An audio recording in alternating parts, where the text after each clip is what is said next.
Is it time to sell Cole Palmer after missing training and now a doubt for game week 11? And do I take a punt and put the captaincy on Son or play safe with Mo Salah? Those are just a few things that we need to discuss in today's game week 11 team selection video. So as always, you look forward to it. Make sure to drop a like, smash that subscribe button. Enough waffling. Let's get into today's video. So kicking things off with my game week 11 goalkeeper and defenders, and for the first time in a long time I actually have a little bit of a debate on who to start in goal. Currently we have Sells at home against Newcastle, but I also have Fabianski at home against Everton. Now on the face of it, I think it's safe to say that the best fixture is for Fabianski at home against an Everton team that are really struggling to score goals, and they have Calvert-Lewin, so we know he ain't scoring against West Ham. But when we are picking goalkeepers, sometimes you just want to put the goalkeeper in that plays for the better team. And this season, there is no denying that Nottingham Forest have been one of the best defences in the league. And Newcastle definitely are one of those teams that are a bit of a Jekyll and Hyde, play really well at home, a little bit indifferent away from home. So on the basis of it right now, I think logically it does make sense to play Fabianski if we're targeting the fixture. But right now, I just have to put Sells in goal. I have no confidence in that West Ham team or defence. And could we even see Areola come back into that West Ham team? Potentially. So as of right now, I think Sells is the logical pick. If it was away from home, then of course I would put Fabianski in. But while Forest are playing at home against a team that don't travel well, I think it's a no-brainer. I have to start Sells this week and just hope that West Ham continue the terrible trend that they are currently on. Now, moving into the defenders, and a quick reminder, I did wildcard in game week 10. So long term, this team should look pretty strong, and I should actually have a bench now that can help me out if a player was to miss out. So we've got the back three right now of Ryan Aït-Nouri, Diogo Dalot, and Trent Alexander-Arnold. And on the face of it, I think this is a really strong defence, all with home fixtures. Now, first up, Aït-Nouri, a player that I really do not like in terms of defensive structure. I think Wolves are terrible defensively. I think we've seen they've only kept like one clean sheet in God knows how long under Gary O'Neill. And I'm not expecting the same against Southampton. I fully expect them to concede. It's all about the attacking returns with Ray and Aït-Nouri. And going into game week 11, am I selling him? Absolutely not. And he is a no-brainer for anybody that does own him to start him this week against Southampton, who I still think have their problems. They're not really scoring a lot of goals themselves. So hopefully we can get that double-digit haul from Aït-Nouri. Now, I took a punt on Dalot for the long term. I played him against Chelsea, hoping for the best. But honestly, as a Chelsea fan, I was delighted when that Caicedo goal went in. Now against Leicester, this is the fixture that really I was expecting some returns from someone like a Man United defender. And I'm hoping Diogo Dalot actually continues to be a bit more of an offensive defender than what we saw against Chelsea. That was understandable against Chelsea, not really influencing in the final third. I would expect a bit more of the norm from him against this Leicester team. And I'm actually quite bullish on Man United this weekend. Last game under Van Nistelrooy before the international break, I think there could be some goals in this game, and hopefully Man United keep a clean sheet. And finally, I'm starting Trent. Now, this is a player not to have a conversation about this week. I think his place is absolutely locked in against Aston Villa before the international break. But the reason why I put him in my wildcard team, one, if he does eventually get that clean sheet and attack and return, everybody's going to try and scramble to get him in, and I already have him in place.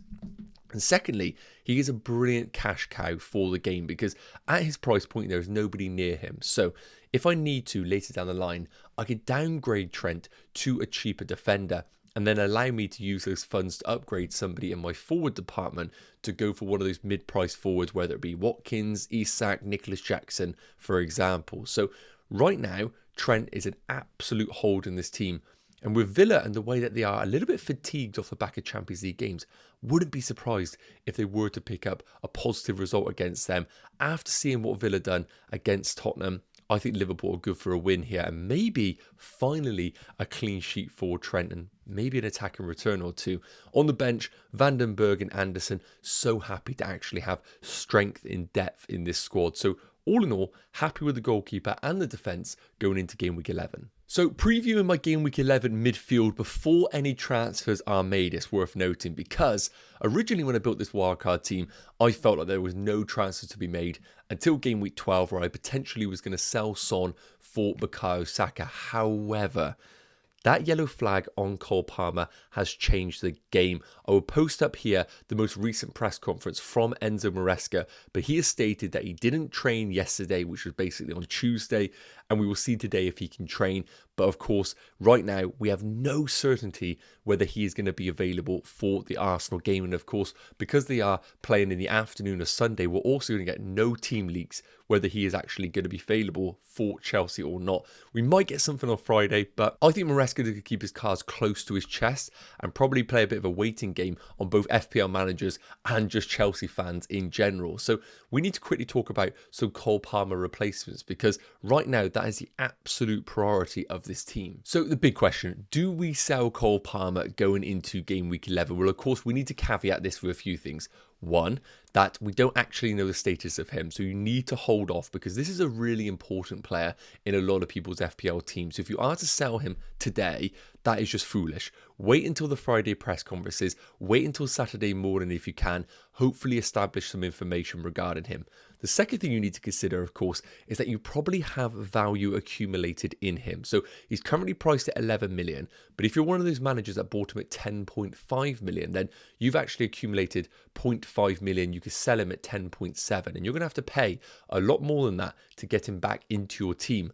And the third thing we need to remember, it is the international break between game weeks 11 and game weeks 12. So what inevitably will happen is if he's out with the Arsenal game, he then won't travel with the England squad. He'll have 2 weeks to recover and then be back for the Leicester game. So even though they might say he's out for 3 weeks, that might only prove to be 1 game week in FPL terms. So really do consider that before you even think about selling Cole Palmer. Now, firstly, we need to take a look at the fixtures for Cole Palmer here, because even if you're considering selling him, you need to think to yourself, do you want him back in your teams? And I think everybody is going to want to.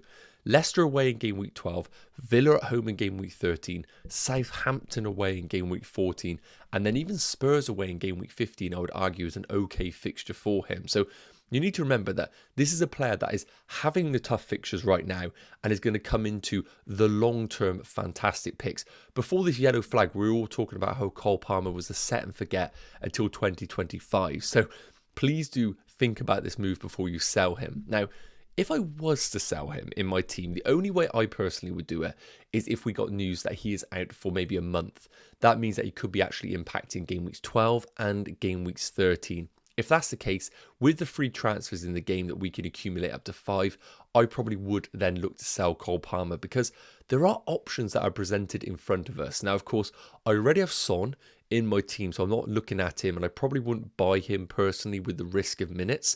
And of course, I have Mo Salah already. So the two that I am eyeing up, if we get bad news of Cole Palmer, is going to be Bruno Fernandes and Bukayo Saka. Now, first up, it's worth noting, if you just want to be safe, Saka is just the most logical pick ever, because yes, they got Chelsea away in game week 11, but Chelsea defensively will give so many chances to Arsenal, and Sanchez in goal would inevitably make one of his errors that he always does. Beyond that, we've always spoke about how Arsenal are a buy from game week 12 onwards, so you're kind of just getting the move done earlier than expected. So Palmer to Saka in terms of just a logical pick makes a lot of sense. And the underlying numbers are still good for him. 0.34 expected goals per 90, 0.71 expected assists. Obviously, with the absence of Odegaard, Saka's really had to step up in that creative role. He's always been the creator in that Arsenal team alongside Odegaard. So I'm really interested to know, now that Odegaard's back, do we see a bit of an improvement in the expected goals for Bukayo Saka? I think we probably do. But of course, we are painting our own narratives here right now. In terms of a bit of a punt, it is going to be Bruno Fernandes. Now, of course, I already have somehow double Man United with Diogo Dalot and Garnacho. So Bruno Fernandes feels maybe a bit of an overkill, but he is the Man United player that you want. We saw that against Chelsea. He always is at the heart of everything good in that Man United team. Leicester at home is an amazing entry point if you want to go there. And then, of course, we've got the introduction of Amorim from game week 12 onwards. We don't know exactly where Bruno Fernandes is going to play there. When we take a look at the underlying numbers, again, I find it very difficult to come to a conclusion on Bruno, because we're currently in an interim manager stage. He's going to get a new manager, and he had Ten Hag for the opening 9 game weeks, which, I mean, I could do a better job than Ten Hag in those opening 9 game weeks. And his numbers remained very, very good. And I don't really want to pay too much attention to the numbers. I think the big thing that we can reflect on is the shots per 90 are always good for Bruno Fernandes. Yes, not many of them are in the box. We all know that he likes taking speculative shots at times. So he isn't getting those huge, big chances for Man United. But what's to say he doesn't get them now that he's in this period of uncertainty before Amorim comes in? And you are very much doing it as a gut feeling. But I think right now, if I didn't have Garnacho on my team, I actually would rather take a punt on Bruno Fernandes than Bukayo Saka right now. I just think there's real upside in the next 3 fixtures for Man United, knowing that Saka long-term is a bit more of a logical pick. And I could easily bring him into my team for someone like a Son in game week 12. So right now, if Palmer's ruled out, even though I am doubled up on Man United, I think I'll take on a punt on Bruno for the next few weeks. Let me know your thoughts in the comments, but I think Bruno is a really exciting differential. So coming back to my game week 11 midfield, and really the rest of the team does pick itself. Mbeumo at home against Bournemouth, I'm hoping he comes back to his usual self off the back of that game week 10. Quiet performance for his standards, and I'd even argue if managers are really struggling for captaincy this week, then you could put it on Mbeumo, but we will touch on captaincy in a minute. Garnacho obviously is in for the next 4 fixtures. Yes, I took a punt on him. Yes, I don't know where I'm going to get him when Amorim comes in, but I'm hoping the Leicester game maybe rewards my stupidity, maybe some will call it. Mo Salah at home against Aston Villa, of course, is a keep in this team, and he is going to be a really interesting asset over the coming weeks. And of course, captaincy, which we will touch on in a minute. And finally, Son. Now, I took a real punt with Son in my wildcard team. I felt like he was the best captain for game week 11, but then going off in the 55th minute, there are a lot of talk about uncertainty of minutes. We need to see what happens on Thursday night's game in the Europa League, but I still am very bullish on Son's minutes for game week 11, especially with the injury to Richarlison. I think there are less options available for Ange, and I do think Son's minutes are going to be closer to 75 minutes this game week, and that makes him a phenomenal option and a pick that I don't think managers are going to be buying in this week because of that risk of minutes. So I'm really happy to have him as a bit of a differential this game week. And finally, we touched on Cole Palmer. Because my squad depth is pretty good, I'm happy to roll and keep him in my team in terms of a midfielder. But if we get bad news that he is out for a month, then I think I will be doing Cole Palmer to Bruno Fernandes, somehow going to be tripling up on Man United, knowing that I'll be bringing Bukayo Saka in for Son in game week 12. So yes, triple Man United could happen, but it will only happen if we get some really bad news regarding Cole Palmer. So finally, taking a look at my game week 11 forwards, and in my wildcard team, I went for the cheap forward option. I knew there was a lot of risk going for that route because I kind of was blocking myself off of having someone like a Solanke and Isak, Watkins or Nicholas Jackson. But that was the reason why I had someone like Trent in my team. He would allow me to change the structure of it, take the money out of Trent and upgrade one of my forwards. So the big question is, this week, is there a forward that I need to sell to bring in one of those 4 that I spoke about? Jackson, Isak, Watkins, any of those? And I think the answer is going to be no. Cunha at home against Southampton is one of the pick of the fixtures this week, and I'm really happy to have him in my team. He's a no-brainer to start, and people are buying him rather than selling him. And then I've got Vissa. Now, I put the combination of Vissa and Raul in my team because they rotate really well. Now, of course, Vissa did go off in the 70th minute, but I'm hoping that was very much more about game state than winning 1-0 against Fulham, rather than him actually having a bad performance in general. And I fully expect him to come back into the team for that Bournemouth at home game. And I really like the idea of having a double up of both Mbeumo and Vissa going into game week 11. I think Bournemouth are a good team, but I still think they give chances to the opposition away from home. And I think Brentford at home are a very different beast to that away. So I'm really happy with the 2 up front, Cunha and Vissa. And Raul on the bench away from home means that if we don't get any bad news regarding Cole Palmer, I think his team is the most obvious role in the history of FPL. We have all games at home, which let's just appreciate is so aesthetically pleasing this week. And I'm really happy with the team all in all. So there will be no transfer made if we do get the news that Cole Palmer, of course, is in a position where he actually can play. And I'm hoping that will be the case as a Chelsea fan. So Game Week 11 captaincy looks like it is a really exciting opportunity for managers to be a little bit different this week. And of course, I actually have a lot of options available. We got Son, we got Mo Salah, we got a bit of a differential punt on Garnacho if you want to get there. We got Mbeumo, loads of options in the team. So what I wanted to do is introduce a bit of a different section here. A lot of content creators use this because it is so good. And it is a graphic taken from Rob T FPL. Make sure you do follow him over on Twitter, put some brilliant graphics up, and these are taken in terms of the spread X market, so the betting market, based on projected goals and clean sheet odds. And it gives us an opportunity to take a look at which games are predicted to have a lot of goals, which teams are predicted to basically not score a lot of goals. So it helps us judge which teams we should be putting the captaincy on in general. Now, I spoke about a few of those names. Mbeumo at home against Bournemouth, goals 1.65 projected. Now again, if you're an Mbeumo owner, I actually don't think that's terrible, because if they are going to score 1.65 goals, you know Mbeumo probably is going to be the heart of that, especially if I'm someone like me who's got Vissa as well. That doesn't look too bad, but looks like a very even game. But of course, our eyes here are being drawn to those dark blue boxes. So first up, we have got Liverpool at 2.35 projected goals. So for those managers that are looking at potentially bringing in Mo Salah as their captain, you cannot knock that at all. I think Aston Villa, off the back of Champions League games, have historically been very fatigued. And I think Liverpool right now, the way that they're dominating games means that they're not exactly getting absolutely roasted each and every game like they were under Klopp. Under Klopp, it was 100-mile-an-hour football, and I think fatigue and rest was always going to be the case for them. Because under Arne Slot, they're dominating the ball a bit more, they're not necessarily getting burnt out each and every game. So Salah right now remains just an obvious pick in your teams if you are scared about minutes for other players. I think Salah's minutes are going to be great.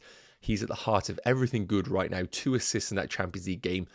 And I think if you want to be sensible, Mo Salah is the captaincy. And I think Villa is just kind of slowly dipping off in terms of a defensive team. We saw that against Spurs. Now, of course, as a manager that owns both Garnacho, potentially Bruno Fernandes if Cole Palmer is out, and Son, I'm really excited to see these projected goals in both the Man United game and the Spurs game. So United at 2.43 and clean sheet odds of 9% for Leicester. So look, this looks brilliant for both defensive players at Man United and attacking players. The big problem, do I have any confidence in putting the captaincy on Garnacho? Zero. There is no world that I'm putting the captaincy on Garnacho. But if I was to bring in Bruno Fernandes, then that would be a different game altogether. So finally, it comes to the Tottenham game. Look at that. 2.9 projected goals. You probably won't see many more games higher than that in one game week. And Ipswich, 0.98 projected goals. So if you have a Spurs defender and a Spurs attacker, this looks like a sensational game week for you. So that comes to the big question right now. If you're a Son owner, if you're a Solanke owner, do you put the captaincy on them? And I'm actually of the opinion that you do. Now, I think Solanke is one of those that I think managers will probably get a bit more tempted to go for the midfielder because they get an extra point for clean sheet, extra point for a goal. I can understand that argument. But for someone like me who has Son in their team, yes, we are taking a little bit of a risk with the minutes, but you can see here the projected goals in this game are ridiculous. And if Son does get those 75, maybe even 80 minutes in that game, it really does feel like it is hat-trick territory for someone like a Son. And for that reason, right now, I do have the captaincy on Son and the vice-captaincy on Mo Salah. The plan when I wildcarded in game week 10 was always to put the captaincy on Son as a bit of a farewell present for me then to sell him in game week 12. Yes, there were bad minutes in game week 10, but it wasn't because he was playing bad. And for that reason, I think we see him return to that team, get much better minutes. And unless we get any real bad news from Ange on the Friday press conference, I'm 90% sure I'm putting the captaincy on Son and taking that punt this week on that Spurs attack. Let me know your captain in the comments section.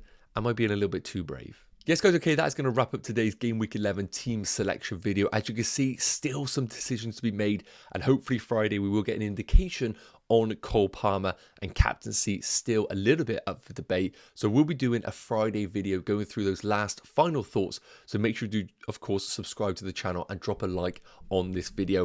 If you have any questions, pop them in the comment section, and I'll see you in the next one. Take care. Cheers.